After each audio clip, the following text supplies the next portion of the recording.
Welcome to Stoa Conversations. My name is Caleb Ontiveros, and today I am speaking with Michael Fontaine. Michael is a professor of classics at Cornell University. His latest work is How to Have Willpower, an ancient guide to not giving in. And he also has a number of other works for that Princeton University Press series, How to Get Over a Breakup, How to Grieve, How to Tell a Joke, and I'm sure a number of others. Thanks so much for joining. Thanks so much for having me. It's a real pleasure to be here. So I came across your work, as I was just saying, because I saw this combination of interests in the classical world, of course, the world of classics, but also the modern psychiatrist and philosopher Thomas Szasz, who talks a lot about some of these modern ideas we have about things like mental illness, but also discusses themes the Stoics are very keen on when it comes to freedom and agency. But I think maybe the best way to kick things off is to think about some modern and classical myths. So you have this quote about psychiatry and mythology that I think is a great starting point. So it goes as follows. Psychiatry and mythology offer us competing explanations of human woe. The good news is that those ancient myths can help us identify and cut through some recent myths that dominate the world today. One myth of our times is that everything really old is obsolete. Another is that mental illnesses are the result of chemical imbalances or brain diseases, and that drugs called medicines are the best way to treat them. So could you say more about this idea of myth when it comes to the classical world, thinking about mental illnesses or perhaps a lower level, we might think as mental anguish, and some of these modern stories today, we talk about, the source of our woes. Sure. So, myth has a couple of different meanings. In Greek itself, mythos just means a story. And so every kid gets a big book of Greek mythology, right? I gave my kids the D'Aulaire's book of Greek myths, and they love that stuff. And the Greeks themselves regarded those probably as legendary stories on the order of, like, I don't know, King Arthur. Was King Arthur real? Maybe he was real. Maybe he wasn't real. So that's one kind of myth. But another kind is the kind that you sort of teased up a little bit when Thomas Szasz wrote a famous book called The Myth of Mental Illness. Or I was alluding to some of that in the quote you just gave. And now what we're talking about here, these are beliefs. We are talking about explanatory systems that people believe with all their heart. Now, you get this in religious contexts. Where people, as a matter of faith, as ardent belief and so forth, maybe somebody believes Jesus came back from the dead, went up into heaven, and is seated at the right hand of the Father. Some people believe that. Other people obviously don't. Some people think, and they believe firmly that, there's only one God and Muhammad is his prophet. Now, those are the kind of unshakable core beliefs that if you don't share them, you would call a myth. Let's say, I don't know, you're not a religious person and you sit there and you feel smug and say, haha, those benighted people with their beliefs, they're deluded, innocent sheep, they're being taken advantage of. That's one way of thinking about it. Szasz and I were both talking about what we call psychiatric myths. And in the United States, in most of the Western world, it is a 100% ironclad article of belief that human woe, depression or schizophrenia and so forth, that is somehow the process. Something went wrong inside of your biological body, right? You have a broken brain, you have a chemical imbalance, you have a tendency to something. And if you really believe that, so it's on the scientific model, you're going to use scientific looking ways to try and fix that. Now, if somebody like me comes along and is not a scientist and says, but some of this is not really adding up, I don't think this makes sense. People are going to regard me as a heretic, just as dangerous and benighted and a brainwasher on the order that all those people 400 years ago were burned at the stake for. In Europe, they burned all these witches and so forth, the non-believers. So that is kind of the myth that I'm most interested in. Where do these beliefs come from? Why do people cling to them so passionately? And what can we do about it? What if they're not correct, right? Maybe they are correct, but the evidence at this point is looking pretty bad, I think, for some Hmm. of these things. Yeah, absolutely. If we think about those, these ideas of depression, anxiety, schizophrenia, what were the stories or beliefs that people had about such things or similar things in the ancient world then? How did they deal with what today we might call depression, anxiety, or some other mental illness? Yeah, so these are the things I talked about. I wrote about a little bit in the introduction of this new book, How to Have Willpower, and I was really happy to have the chance to do that. The overwhelming evidence is that they thought about them in the same ways, basically, that people have always thought about them, but in different proportions. And there's only really three ways of thinking about these things. Why do we do something bad or stupid, right? One possibility is that you got a brain disease. So you see that in the ancient world. You see Hippocrates and the medical writers, and they believe that something has gone wrong with your brain, and that's why you're hearing voices, and we're going to fix it with some chemical means. They used a drug called hellebore. Then you have other people that come along and they say, "Well, you've been bewitched. Somebody cast a hex on you, and if you go and sacrifice these piglets, then you'll be purified." So that's Hmm. what we call exorcism, right? We're familiar with that within the religious tradition of the Middle Ages. But then I think the one that'll appeal to most of the listeners here today is the third model, and that is the sort of you got problems in your life. Nobody doubts that, but they're problems in your life. They're problems in living. That's what Sauce called them. There's not a problem with your body. Your body is working okay. You are not the victim of somebody putting a curse on you. You have problems that you're going to have to take responsibility for. And if you do that, and nobody's saying it's going to be easy, but if you do that, you can self empower and you can make a change that will get you out of this depression.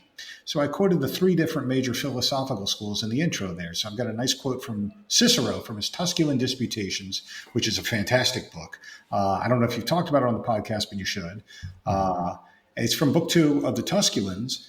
And in there, he says, these problems we have are like demons from hell. They're furiae. They're like crazy women sent up from hell to plague us. He says, but they're basically stupidity. You're making stupid choices. But it's not your body. It's not like an epileptic seizure, right? Where you have no agency over that. You have Right. agency over whether you're buying lottery tickets or you're buying booze or you can't stop watching porn or you can't stop checking your phone and all the things that we're familiar with. Or you commit a crime of some kind. And then you see the same thing in the Epicureans, and you see it most profoundly, I think, with the Stoics. When you get to Epictetus, you get to the handbook, the famous sentence at the very beginning where he says, you can't really control events. You don't control events. It's not up to us. But what is up to us is how we react to those events. Right? I bet that's a sentence I bet everybody listening knows that sentence. And you say, man, it's such a simple one sentence thing, but my God, is that profound? Yeah, absolutely. Yeah, I suppose when you think about the Stoic model with uh, the way some people talk about depression or anxiety today, it's almost as if it comes at you from the unconscious and immediately just determines your fate, as it were, without any sort of intermediary. Well, I'm going to stop you on right there. It's the word you just used is exactly it determines everything. It's coming out. You have no responsibility for it, right? Mm-hmm. So that it's somehow that it's like a congenital disease, like the type of diabetes, right? Where you didn't do anything wrong. You were born this way, or maybe you're born missing a finger or something like that. Yeah, that's not your fault. And so there is this unshakable belief today in exactly that it's all determined. Mm-hmm. But so this is the question Sas and I and some of us are so interested in. Is our behavior determined? I mean, do we have causes for our behavior or do we have reasons for our behavior? Right. Yeah, and I think the Stoics are interesting here because fundamentally they think everything is determined, but about these sorts of specific cases, they would certainly insist that if you have a particular sensation, impression, what have you, that still needs to go through, given that we're rational creatures, our own reflection, and there's a sense in which I think that they would say, we have reasons for our behavior because we're choosing to assent to or not our impressions. You're embracing anxious thoughts or something of this sort. So, maybe you have an inbuilt tendency to have those more than others, but that's a different matter from, I think, where some people really have almost a fatalistic type view. You have this condition, what's called a condition, therefore this is what the story of your life is going to look like. I think that's exactly right. I think you explained the Stoic sort of, I don't know if metaphysics is the right word or not, but the way you explained it, I think is exactly correct. They did have what strikes me as a pretty reasonable view, right? Some things that are easy for me are going to be hard for you and vice versa. I mean, all human experience shows us that some things are easier for some people than they are for others. And, it's luck of the draw. But that doesn't mean that it's mechanistic. Mm-hmm. And you do see that, that is say, we're not billiard balls on the pool table getting knocked around. It's not the case that the Big Bang set every atom in motion. And everything we're doing through now is just going through the motions in a predetermined course, this fatalistic sort of thing, like you said. Now, the Stoics have that sort of soft version. The Epicureans, as you probably know, go even further. They say the total choice. Epicureans were sort of libertarian in a lot of their views. But what you just said, I think, is probably the modern view, right? This idea that, I don't know. I went last night. I was invited to the student cafeteria here, and they had this carrot cake sitting out there. My God, it looked good. And I thought, boy, I would love to have a slab of that. I mean, the slices were gigantic. And I'm like, no, I don't really. But so other people, they're not even tempted by that stuff. They don't want it. They're like, nah, it doesn't look that good to me. And I'm sitting there, and I've got one of my kids with me, and the poor kid is just like a slave to the carrot cake. He can't pull himself away from it. And so it's clear, right, that like different stuff is out there and we have different temptations. So I talked in the book a little bit about that, right? And Sass characterized it the same way, that we are tempted by things. And that sounds religious right there, doesn't it? If you go to a psychiatrist, they're not going to talk about temptation. We have different words we use today. We might talk about orientation. You have a certain leaning or an orientation or something, but temptation is a religious word and nobody wants to use it. But I'm not sure it's all that different. Yeah, I think it's related to another religious word that the ancients focus on quite a lot, or that we perceive as religious, virtue. I think that has that connotation today of maybe a moralistic preacher or something of this sort. Absolutely, yeah. So I talk a tiny bit about that in the book as well, because I was tormented over how to translate the second text in the book, which is the battle of the vices and the virtues. And I'm asking everybody I know, I said, would you say virtue today? I mean, what happened? Well, the word got Christianized in the ancient world. In the beginning, it meant what? It meant like awesomeness, prowess. It was courage on the battlefield. And then the philosophers brought that into the moral realm, right? How can you be courageous in life? But when Christianity took over the state, became the state religion of Rome, the whole word got reinterpreted as this idea of like obedient behavior, right? Mm-hmm. So now if you say virtue, a lot of people are thinking about like a young woman who's never had sex. I think that tends to be the primary, word that springs to mind, because of course it sounds like virgin, but they're unrelated. But this idea that virtue should be like strength or greatness. I think that would be a better translation for the ancient words than the words we're using today. Yeah, I think that's a great point. And, we're trying to bring back virtue as a concept on this podcast, a humble effort. But I think something that's useful about, say, like the Stoic taxonomies of, that they have other sub-virtues and such, is how they focus on skills that we wouldn't necessarily call moral. It's not merely what we might call following moral rules or, being nice. It's also around competence, or, you think about different elements of prudence, about thinking well, really ethics in the sense of living well, this idea of what it is to have a good life. And there's a sense in which I guess there are different ways to say this. There's a sense in which you could describe that as a moral project, but I think there are other ways in which people use the term, think about morality in a much narrower way, in which the ancient vision is much broader than that. That sounds right to me. You're reminding me of a bunch of things that I do in courses here. So I bring in Cicero's text on duties a lot, and we talk about the four cardinal virtues, right? Wisdom, justice, fortitude, moderation. And I said, well, is it moral to talk about these things? Well, when he uses a word like that, yeah, he means what you're talking about, conduct, deportment, how you're going to relate to the world, what's going to give you a happy life.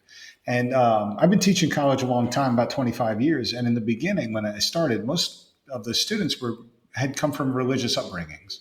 Mm. So they were getting this stuff from, in those days, it would be church or temple, most of them. But what has happened, now we have an enormous number of secular students. And when I ask them, I say, where do you get your ideas of how to live a good life or make a good choice from it? Most of them tell me I just kind of shoot from the hip. My parents, we didn't really talk about this in any discrete fashion. And so I said, boy, we got to dust off Cicero's On Duties and put this in your life, because this thing is a guide to good living. And Cicero's Tusculans, same thing. It's written for an audience of like 19, 20, 21-year-old guys, And so the things you're talking about, these are the virtues. Virtues is just, it becomes a misnomer for people, especially because they think you're thumping a Bible or something when you use that word. Not on this podcast, it sounds like, but in general, what is wisdom? What is it? Critical thinking, we might call that today, right? Or prudence, to hear that. These are old-fashioned words, but they are great values if we can explain them to people. Mm-hmm.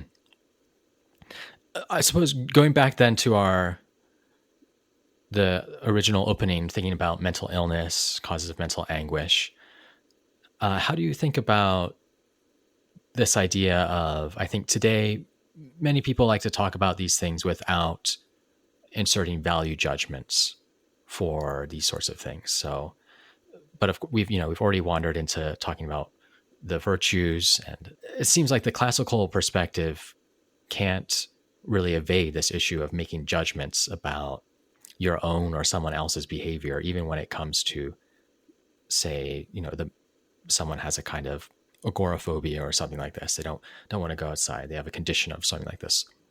I think many would be inclined to perhaps not issue judgment about cases like that or other cases, whereas perhaps the ancient perspective would. How do you think about that? I think about it in libertarian terms, to be honest, which doesn't mean I'm necessarily a libertarian. But the first question I'd ask is somebody coming to me and asking for help, or are they being brought to me by their family members? The second is overwhelmingly the psychiatric scenario. The spouse is unhappy, the parents are unhappy. Somebody say, the family is saying there's something wrong with you. There's something wrong with Mike. He needs help, and Mike himself is saying, there's nothing wrong with me. I don't need help. And so that becomes the classic scenario. Sas, he harped on this theme endlessly, and I think he was correct. And I think you see it in the classical literature too. But okay, if somebody comes to me and asks for help, and they say, I'm depressed, or I'm afraid to go out in large crowds or something. So if you're asking my advice, I'm going to have to make a value judgment. And this brings you right back to Epictetus, right? I mean, what is it you're actually afraid of? But I don't think, and maybe we could work through that, right? Sort of, what is bugging you so much? This is, I'm certain you must already know this from Donald Robertson and others, right? Stoicism and CBT are the same thing. So we have to, in a way, it's all about value judgments. You see this in Seneca. And so I could try and persuade somebody, say, I think maybe you're exaggerating this. If you look out the window, the sky is still blue, isn't it? I mean, the grass is still green and things are going to be okay. Or maybe you're not. Maybe you're not taking it seriously enough. But for me, the test case scenario then would be vice. And this is the other word I struggled with when I was translating in this book, vice. I always think of Miami Vice. It used to be a TV show, right? But what is vice? What makes somebody do something that to everybody else looks so self-destructive? Whatever the vice is, right? Why are people gambling in Las Vegas when over time the house is going to win? Why do people smoke cigarettes when it causes cancer? Why do people drive drunk? Why do people have risky sex? It goes on and on and on. Those questions, all of them are value judgments, right? Because by and large, the person, this is exactly the hardest the scenario. If you don't believe they have something wrong with their body, you have to assume they're making a stupid choice. And if they do have something wrong with their body, they've had a stroke or they got knocked in the head or something. In that case, you'd say that they're probably not making a choice or something really is wrong in that case. But if you don't look at their brain, you don't know if they got a brain problem. And so the evidence to me, absent a brain scan or a giant spike sticking out of the top of somebody's head, I'd say this is what the person wants to do. I'll give you another example. It'll be controversial, but it's pretty funny. I grew up in New Orleans. I don't know if you've ever been down there. When we think about vice, New Orleans is ground zero. It's Mecca, right? Everybody wants to go down there and have a good time. And I was down there, I must have been about 17 years old, 16, 17, which was underage, but that was the way it was. We're out on Bourbon Street. That's the main district. And one half of Bourbon Street was all the straight bars. The other half was all the gay bars. And there was a spot in the middle where they met. It used to be Lucky Pierre's, and I can't remember which one that went. But right in the middle, there would be a bunch of guys dressed up as women, wearing outrageous lingerie. They might be wearing gigantic leather apparatuses, all this stuff. And so, of course, my friends and I were drinking. We're good little, kid boys. I went up to one of them and I said, why are you doing that? Why are you dressed like that? And the guy, I'll never forget, he looks at me and he said, honey, I like this. And I thought, you know what? Yeah, that actually is probably really all there is to it.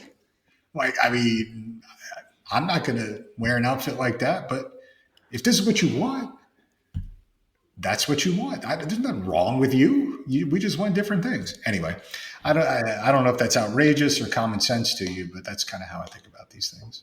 Gotcha. So when you say libertarian, you mean sort of politically libertarian, a kind of live and let live might be a little too glib perhaps, but something close to that. Yeah, definitely. I don't even know what other kind of libertarian you would mean, but sure, I should clarify that.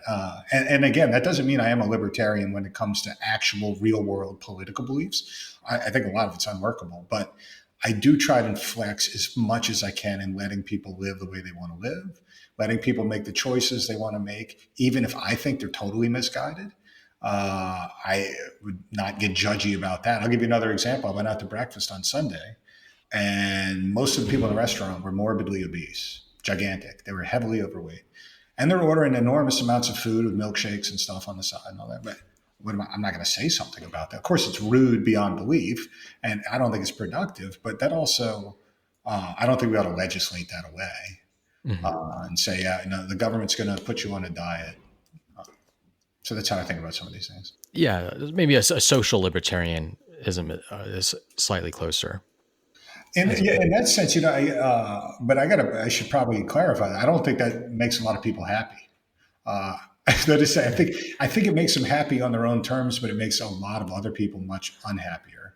And so, for example, the libertarian argument I've always endorsed, I thought, if you don't have any dependence on your income tax, then you should be able to take any drugs you want. But the moment you do, right? Like let's say you got married or you have kids, the libertarian argument that you should be able to put any substance in your body that you want, that strikes me as totally wrong, absolutely wrong. But nobody likes that argument very much. Yeah, I think it's, I think if you connecting this to Saw's, of course, and a number of other thinkers throughout history has some nice lines about freedom. It's we want it when we don't have it, and then as soon as we get autonomy, we want to push it off to someone else. I think if you give freedom to yourself, that comes with responsibility. If you give it to others, then you can't tell them how to live as much, and you're risking, your community turning out into ways you don't want it to be. That's exactly right. I mean, I put it the other way. I say blame. We're all trying to pin it on something else. Right? I mean, we give somebody freedom to make a choice. It doesn't work out. First thing everybody is say, well, that wasn't my fault, or you look for some external cause. Freedom doesn't make a lot of people happy, but I still think we ought to try and give as much of it as we can. Mm-hmm. And I think the ancients thought about it by and large the same way.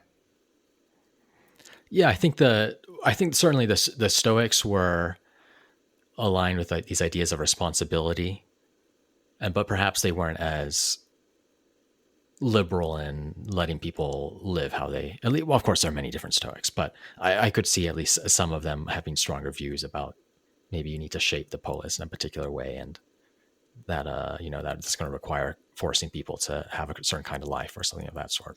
Yeah, the Stoics, I think, were not very libertarian, right? Cicero, at least, criticized over and over. He criticized Epicureans for their libertarianism. He, you read Lucretius and you think, oh, this stuff sounds awesome, right? Or you read Epicurus' letter to Herodotus, and you think, oh, that's fantastic. But Cicero, over and over in his different writings, he said there's something wrong with this philosophy, right? This I got mine philosophy. I'm going to check out. I'm not going to participate in the community. Let people do their own thing, even if they wind up dead in the streets. He says that's wrong. That's why I think that's why he wrote On Duties. He says Mm-hmm. this. He's got this famous line. He attributes it to Plato, but Plato never said it, as far as we know. We're not born for ourselves alone. And I think the Stoics agree with that, right? All the the Romans, by the time you get to the Stoic period, all the great heroes are Stoics, people who get involved somehow in politics, get involved in the community. Whether that would mean live and let live on any kind of private sphere, I can't think of any examples one way or the other for that. Mm-hmm. Yeah, I suppose there's Musonius Rufus. The Roman Stoic Musonius Rufus has some strong opinions about diet, furniture, gender roles, and such. That's You're catching me by surprise, because I haven't read Musonius Rufus in 20 years. At least it's not on my shelf. I mean, I'm aware of who the guy is, but I've never gone back to that. So you're the expert on that one for sure. Yeah, someone once remarked to me that they call Musonius Rufus the Roman Socrates, but I'm not sure. He wasn't sure what that said about the Romans. That's what he said. Yeah. But I'll have to have a look at some of that, because that does interest me. He's giving like diet recommendations and behavioral recommendations. Yeah, it's almost like it's lectures to younger men. It's a pretty similar situation to Epictetus, but he has lines about. It's almost a sort of Spartan type view about what you should eat, what you should have, but it also has views about. He's a sort of pro-natalist, I suppose. Something else he says, you ought to have children. When you have children, you should take care of them. That strikes me as pretty reasonable. It's funny you bring that last point up, because I did a previous book a few years ago. It's called How to Grieve, and it was about the death of Cicero's daughter. I don't know if you remember the story, but she was 32 years old or something, or 23 years old. I'm having one of those moments, but she was young, and she gave birth to a baby. The baby died. She died right after. Cicero fell to pieces. It was terrible. And when the book came out, I got emails from a few people in this anti-natalist community. And they were very interested in this question of, should we never have kids because it's life is nothing but misery. Mm-hmm. Well, I don't really accept the premise that life is nothing but misery. Whether you want to have kids or not is different. I agree that it's an involuntary experience to be born, but whether life is so horrible and so full of woe that you want to opt out of the experience, I just don't know. Well, another thing we can hop into that I think we've touched on already, but to say some more things about, is this connection between Epicureanism and these Sausian style views. So I think we've already touched on sort of the Epicurean view, as Cicero critiques it, perhaps because he sees it as avoiding the life of politics. But what else could we say in the Epicureans' favor? I think a very great deal can be said in the favor of the philosophy as we read it. I mean, it's the foundation of our entire scientific modern secular worldview. I don't know. Do you talk a lot about Epicureanism here on the podcast? Yeah, we talk about a decent amount. We could give let's give a blurb though for those who may be unfamiliar. It's a good idea. So Epicurus, he lived in the 4th century BCE in Greece. He went off as a young man from Samos. He came back with a complete philosophy. We don't know where he got it, how he did it. He claimed that he made the whole thing up himself. There were other people that thought maybe that wasn't totally true. But what is it? It is basically an atheistic worldview. It's a belief that the only thing in the universe is empty space and a whole bunch of atoms swirling all around, knocking into each other. And as they knock into each other, they form piles. We call those piles things like plants and trees and planets and human beings. And from this simple cosmological principle, he derives an entire code of how to live your life for maximal happiness.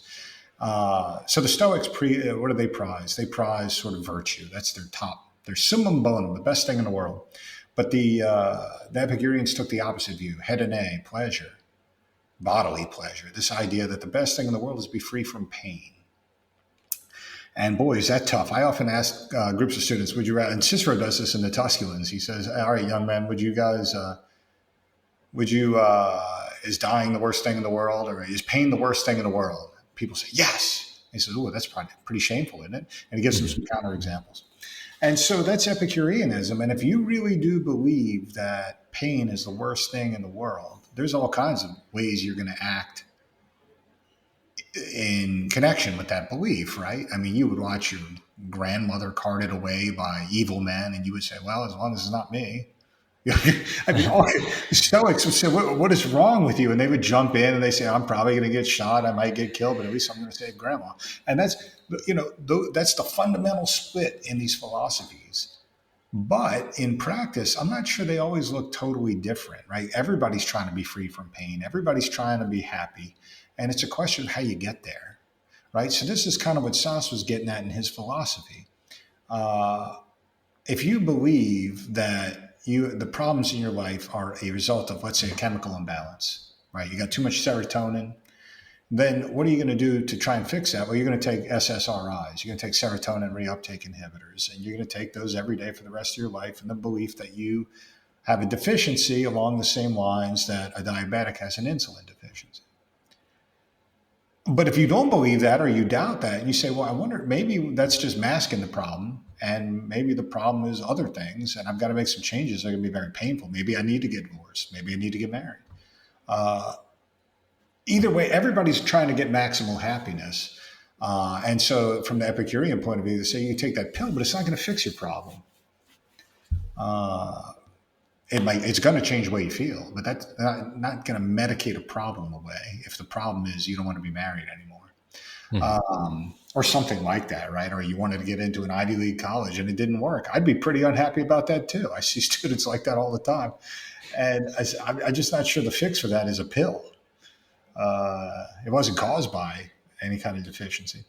Um, so the Epicureans, though, they're very rationalistic, very evidence-based. You don't need to, if you read Lucretius, the great poem, you don't need to know anything to get started with the philosophy. He says, we're going to start with a basic principle, right? Is air empty? Looks empty. But what is wind when it strikes your cheek? You feel something. What is that telling you? It can't be empty. Something's there. You just can't see it. And so, wind, what does it do? It moves ships across the water. And so he appeals constantly to your senses, to things we can see in the real world, and he tries to deduce the principles. Um, the Stoics are a little bit different about that, which is that's a bone I have to pick with Stoicism. I love their coping strategies. I love them. I think they're fantastic. The metaphysics keep changing. You go from one thinker to the next, and you get a totally different explanation. Maybe not totally different, but you get different explanations for some of these things. So the Epicureans, I think they looked at nature, they studied nature. Epicurus, yeah, maybe you know this already. His name in Hebrew means atheist. And if you read Dante, he's burning in hell for saying that the soul dies with the body. But that was their great principle. The Epicureans said there is no life after death. All we have is the here and now. So we got to be happy now. How are we going to get there? And this was, of course, unpopular with Christianity. The books disappeared in antiquity, but then they were spectacularly rediscovered in the Renaissance, and that sort of helped launch the scientific revolution. Amazing stuff, really. Hmm. Yeah, I think on one hand, the Stoics and the Epicureans, of course, are philosophical rivals. But today, and of course, even some of the Stoics are very fond of quoting Epicurus, most notably Seneca. And today, I certainly say they have a lot in common, especially when it comes to practice.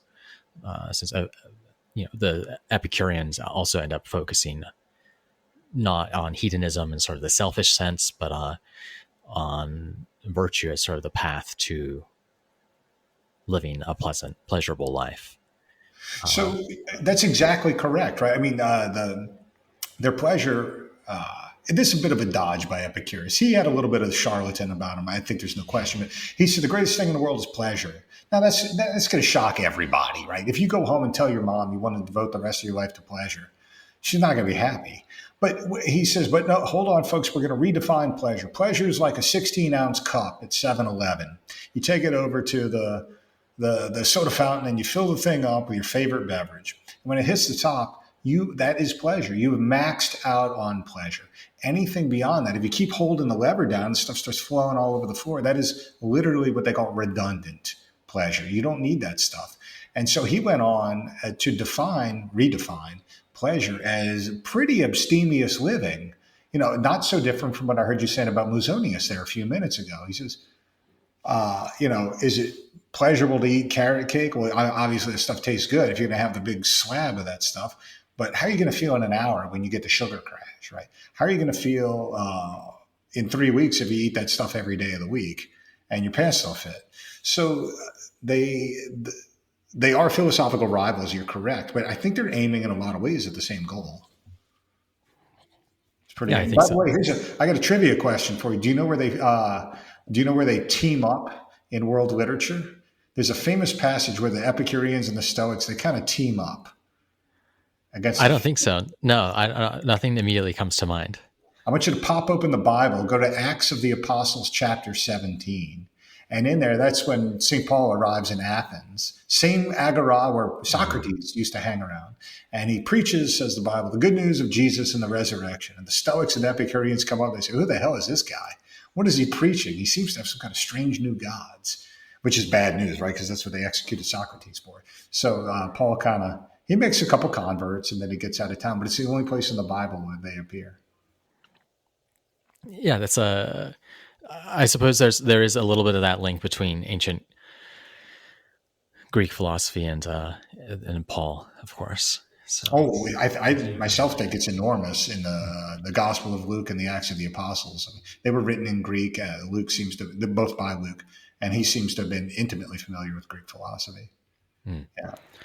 Another place where I suppose the Stoics and Epicureans align and depart from Christianity is on their ideas of death, and seen it perhaps not as something to be feared. And I think the Stoics maybe had some disagreements about the nature of the afterlife and such, but in general thought that, look, death is an indifferent, and sometimes it's choice worthy. Really, it's what's preferable to your current circumstances. Yeah, that gets into an extremely delicate topic, doesn't it? Right? And Cicero talks about this again in the Tusculan Disputation. Is it the Tusculans or the De Natura Deorum? I think it's the Tusculans. But he talks about, if death is not the worst thing in the world, should you choose it?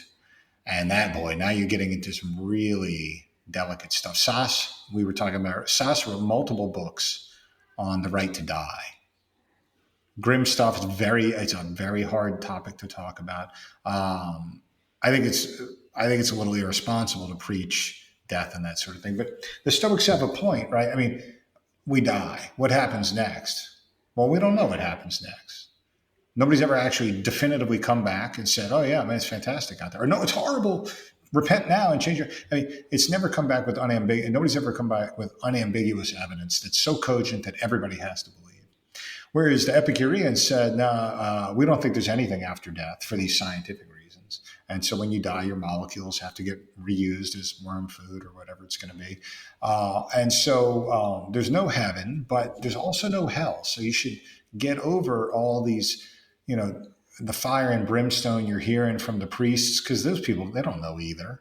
And they're just trying to scare you for their own advantage and so forth.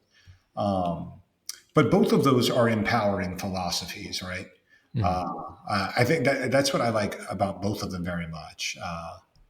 Epicureanism saying if we can free your mind of this idea you're going to go to hell, you'll live a totally better life. And the Stoics saying, well, death is really not the worst thing in the world. And we should, when times come, there's no getting around it. So you got to just accept it. I find the latter in particular very comforting. I don't know how other people feel about that, but I didn't ask to be born. I had no say so in that, so I got no say so in dying. Well, once I can accept that again, I can orient my life in ways that maximize what I want to do. Yeah, I think so. I think there's certainly this alignment in seeing the fear of death as something to be approached rationally and addressing that as part of the philosophical life. What you would be fascinated by is this book I did, How to Grieve. What is it? It's a Renaissance recreation of a lost text by Cicero. Cicero wrote a book called The Consolation when his daughter died. Mm-hmm. And it was studied for centuries, but it went missing at some point, probably in the 4th century. And it was recreated from fragments and quotations in the Renaissance. And in it, there's a passage where, drawing on ancient philosophy, Cicero reviews all the rational evidence or arguments for death being indifferent or a bad thing and so on. He says, well, why do people fear death so much, you know? And he goes, some people seem to think that the process of dying is going to be horribly painful. He says that might be true, but the evidence doesn't really support that. We see people sometimes die with a smile on their face, right? Or they just freeze and their eyes are open and there's no evidence that there's this horrific pain. He says, all right, that's number one. He goes through about 6 or 7 or 8 of these different arguments why we shouldn't be afraid of death. And he was not an Epicurean for any of this either, right? So he's just saying, but the process of dying is not scary. Being dead probably is not going to be scary. He believed in heaven, which is kind of an amazing idea.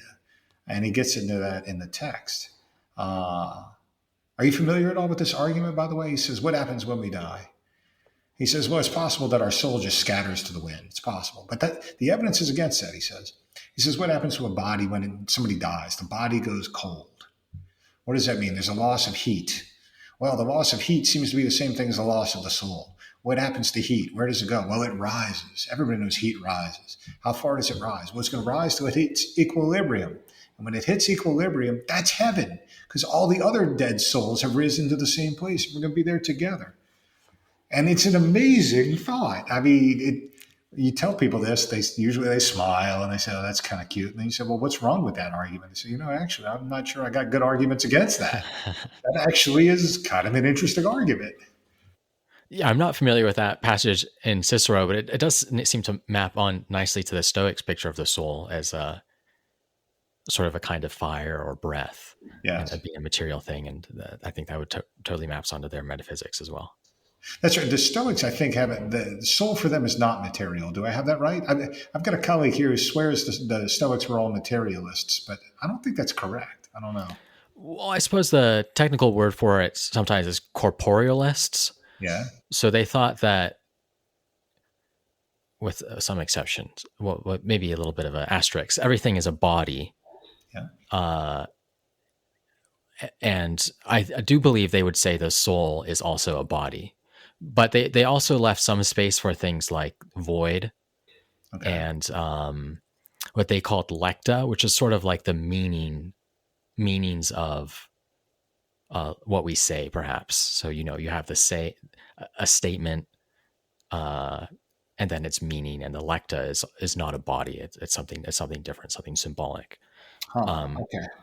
So it is trickier than I remember it being. I mean, it's tricky already, but it already sounds trickier than I recall. Yeah. If they say it's corporeal, though, that does point to a materialist point of view. I should have a look at some of this again.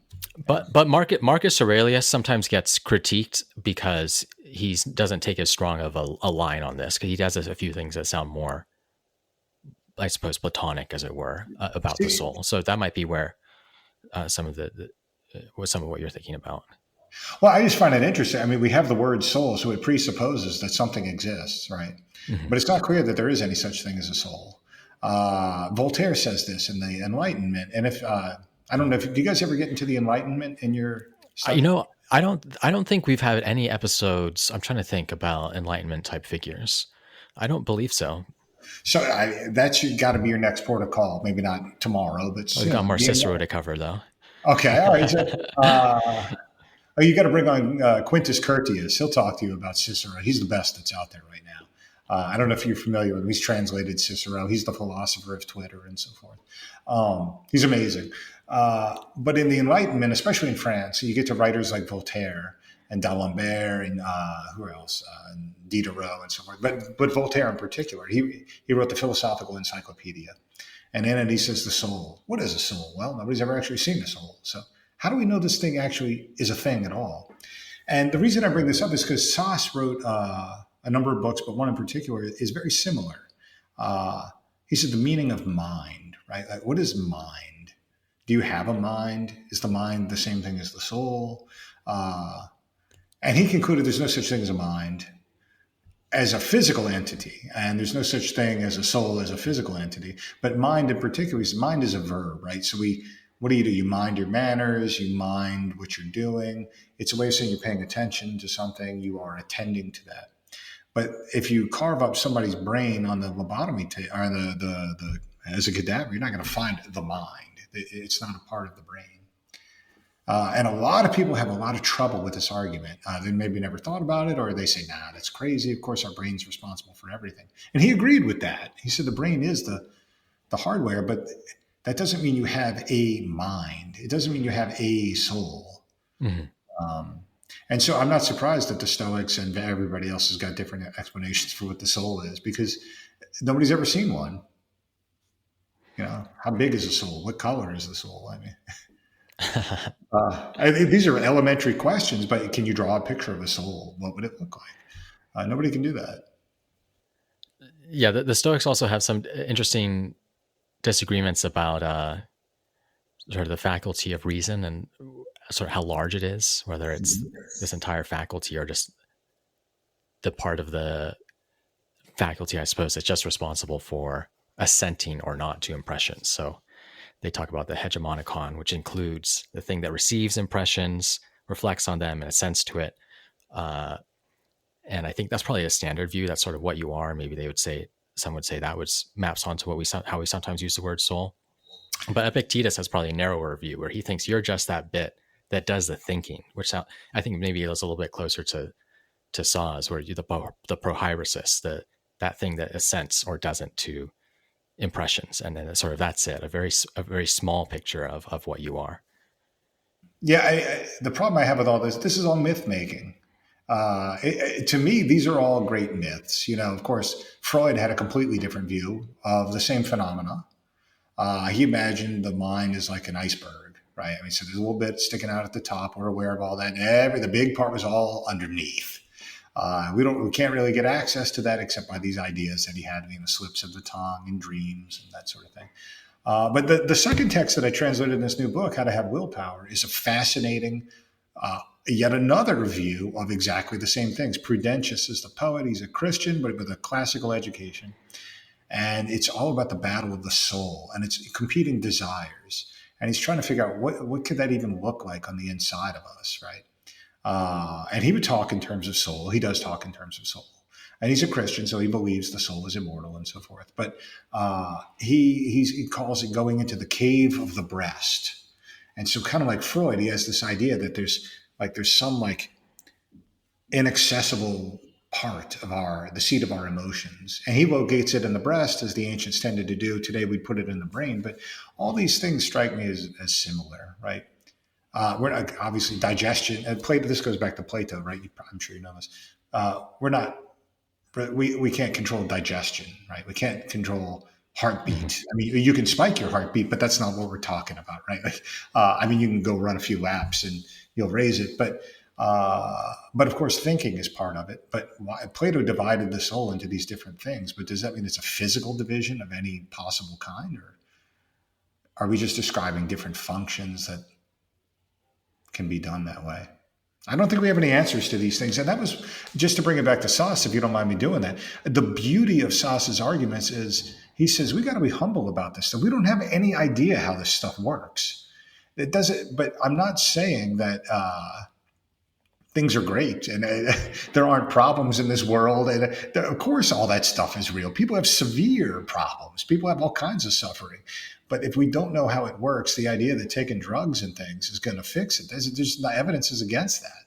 Or lobotomizing people or electroshocking them, which is what they used to do. He wrote against some of that stuff when it was happening. Or SSRIs, people write about that now. It's a hairy topic, but there was a big, if you don't mind me quoting some more contemporary stuff, there's a psychiatrist in London, Dr. Joanna Moncrief. She published a big study a couple of years ago. She said the evidence is not there that depression is a chemical imbalance. The evidence suggests it's not. And so if it's not, well, maybe the interventions would be different from the ones we're offering. And did she catch heat? Because these are heresies. If you utter these, it's like walking into the Vatican and saying, you know what, I don't believe in the Trinity. Oh, they're going to throw you out the door. So these are tough things, and I don't mean to make light of them other than to try and show the similarities and the patterns of thought, the myth making, to get back to what we were talking about at the beginning, how people react to these things. Mm-hmm. Yeah, one question I had for you that I'm curious because you knew him is what Saw's impressions of Stoicism might have been. I think in some ways he may have seen life as more tragic than the Stoics. Stoics have this picture of providence. Perhaps they also have these ideas about how you can shape yourself into, if not the sage, someone who approximates the sage Well, he or progress definitely. along that path. Pardon me. I'm sorry. Yeah, he. So I know a little bit about this. He and I never talked about the Stoics, but there is actually a letter. There was a letter surfaced on eBay 5 or 6 years ago, and it was about Sas and the Stoics. I downloaded a picture, and somebody had written to him, and and I can't remember what the question was, but we have his response in the letter. And he recommends, he says, you may find the Stoics who are very interested in dealing with woe. They have some good ideas. And he recommends the Penguin edition of Seneca's letters. I'll see if I can dig out a copy. I'll send it to you. It's only maybe 2 or 3 sentences, and that's all he says. And I sent it to some of my friends who knew Sas very well. And they said, no, I don't remember him ever talking about these things. But he was a big believer in talk therapy, which is sort of what the Stoics are all about, right? That this idea that we can help people with their problems, and if we can talk it out, he didn't like to say the patient, but the person who comes in seeking help could learn something about their life, about their situation, about their desires, about their aversions. If I say this is what you need to do to fix your life, and you say, yeah, I don't want to do that. Say, oh, that's fine. Fine with Mhm. me. It's your life, but at least now you know, right? This is on you, right? If you want to have 6-pack abs and you don't feel like exercising and you want to eat anything you want, that's probably not going to happen for you. Those are but just be okay with that. I don't care. It's what you want. So in that regard, I think he leaned a little more toward the Epicureans. Let people make their choices, even when they don't really look prudent to many other people. Yeah, And that's probably. it's a tough thing. The little he'd probably smack me for saying this because I know he resisted this. But he grew up in Hungary, in Budapest, in the 1920s, to a secular Jewish family. They were chased away by the Nazis, and so he arrived in America. He's fanatically anti-Nazi, fanatically anti-communist, and so you can understand why somebody who dodged a double bullet in that way would have some of these views. He, of course, always said, no, I came to my views completely independently of those. Mhm. I respect you for saying that, but I can see circumstances might have shaped them too. Uh, so that gives a little background there. Those aren't really things you get into in the ancient world. We don't really have, totalitarian societies like that in the ancient world. Yeah, I suppose not. That's an interesting question. I suppose you have the picture of the tyrant, but not these sort of larger bureaucratic or systems with totalizing ideologies. Perhaps that's not something you really see. Yeah, I mean, Rome in the time of Seneca did become sort of a surveillance Uh, state. It got worse as time went on, but you could leave. Uh, You could always just get out if you. I mean, you could go to the Persian Empire. Nobody did, but you could go to other communities. It was not like the USSR where they shoot you if you try and leave. Uh, and there were no like mass deportations or anything like that in the ancient world. Um, anyhow, all right. Well, is there anything else you'd like to add? Coming up at time.